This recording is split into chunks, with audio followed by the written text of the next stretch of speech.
Hello बच्चों, चलिए प्रश्न को देखते हैं। निम्नलिखित प्रश्न में परवलय y बराबर x की घात 2 एवं y बराबर मापांक x से घिरे क्षेत्र का क्षेत्रफल ज्ञात कीजिए। हमें क्या करना है यहाँ पे? इन दोनों वक्रों से घिरे क्षेत्र का क्षेत्रफल ज्ञात करना है। तो सबसे पहले हम मुख्य अवधारणा देख लेते हैं। देखिए मुख्य अवधारणा, तो मुख्य अवधारणा के अनुसार दो वक्रों से घिरे भाग का क्षेत्रफल कैसे ज्ञात किया जाता है। देखिए दो वक्रों y बराबर एफ एक्स तथा y बराबर जी एक्स के मध्य क्षेत्र का क्षेत्रफल।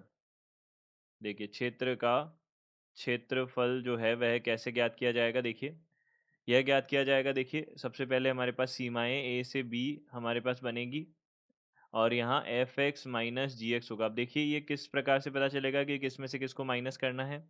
तो इसके लिए हम देखिए ग्राफ बनाना होता है हमें। तो हमने यहाँ पे सबसे पहले ये एक ग्राफ बना दिया, एक तो यह वाला और एक ये बना दिया ये वाला। ये तो हो गया y बराबर एफ एक्स और यह हो गया y बराबर जी एक्स। ये दो ग्राफ बना दिए हमने। अब ये जो बिंदु होंगे हमारे पास में, ये किसको प्रदर्शित करेंगे? ए और बी को प्रदर्शित करेंगे। तो यह हमारे पास में ए होगा और यह हमारे पास बी होगा। तो इस प्रकार से यह बिंदु हम कैसे ज्ञात कर सकते हैं? ये दोनों दोनों वक्रों को हल करके ज्ञात कर सकते हैं। तो सबसे पहले हमारे पास y बराबर एक्स की घात 2 है और y बराबर मापांक x है। दोनों के ग्राफ बनाए हमने। तो देखिए यहाँ से हमारे पास ग्राफ या तो एक्स एक्स हो जाएगा, यह वाई एक्स हो जाएगा। देखिए जो हमारे पास में y बराबर एक्स की घात 2 होती है उसका ग्राफ हमारे पास इस प्रकार से बनता है, परवलय बनता है। और y बराबर मापांक x का ग्राफ कुछ इस प्रकार से बनता है। यह हमारे पास ग्राफ होते हैं। देखिए यह हमारे पास बिंदु होते हैं। अब क्या क्या बिंदु होंगे यह देख लेंगे। उससे पहले हम y बराबर मापांक x की परिभाषा देख लेते हैं। परिभाषा के अनुसार यह x देता है यदि x का मान 0 से बड़ा या बराबर हो, और यहाँ पे ऋणात्मक x देता है यदि हमारे पास x का मान 0 से छोटा हो। तो यह बनता है, यानी कि यह वाली जो रेखा है ये y बराबर x हो जाएगी और यह वाली रेखा जो है यह y बराबर माइनस एक्स हो जाएगी। अब हम क्या करते हैं, इन दोनों को हल करके देखते हैं। तो देखिए यहाँ पे हमने y बराबर x और y बराबर एक्स की घात 2 को हल किया। तो y बराबर एक्स और y बराबर एक्स की घात 2 जो है इनको हल किया हमने। तो यहाँ से कितना आ जाएगा? देखिए एक्स की घात 2 बराबर एक्स आ जाएगा। तो एक तो आ जाएगा एक्स का मान 0 और एक आ जाएगा 1।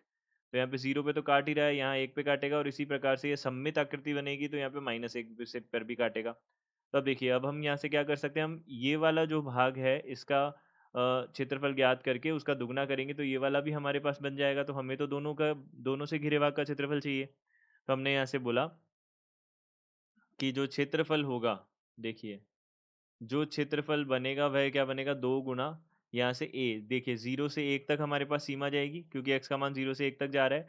अब देखिए ऊपर वाला जो हमारे पास में फलन है वह तो क्या है? y बराबर x है। तो ऊपर वाला फलन तो हमारे पास y बराबर x है और नीचे वाला फलन जो है वह क्या है? x की घात 2 है। तो उसको हमको क्या करना है, इसमें से माइनस करना होगा और फिर dx करना होगा। यह बनेगा हमारे पास में। अब देखिए हमें पता है x की घात जो n है उसका समाकलन जो होता है वह क्या होता है? x की घात n प्लस 1 बटा n प्लस 1 प्लस c होता है। तो इसका हम यहाँ पे उपयोग कर लेंगे। तो 2 यहाँ हमारे पास x की घात 2/2 और माइनस एक्स की घात 3/3 आ जाएगा। यहाँ पे 0 से 1 तक हमारे पास सीमा बन जाएगी। इसको हल किया तो 2 गुणा, यहाँ पे देखिए 1 रखा तो 1/2 माइनस 1/3 और माइनस 0 रखा तो 2 गुणा यहाँ पे 0 माइनस 0 बन जाएगा। यहाँ से देखिए 2 गुणा यहाँ पे हमारे पास 6 आ जाएगा एलसीएम में। एलसीएम 6 आ जाएगा तो यहाँ पे कितना हो जाएगा? देखिए 3 माइनस 2 बन जाएगा। 3 माइनस 2 बराबर यहाँ से कितना हो जाएगा? देखिए 1 बटा यहाँ पे बन जाएगा 3। तो 1/3 वर्ग इकाई हमारे पास क्या हो जाएगा? इसका क्षेत्रफल हो जाएगा। यह हमारे पास इसका क्षेत्रफल होगा। तो दिए गए प्रश्न का उत्तर यह है। आशा करते हैं आपको समझ आया होगा। धन्यवाद।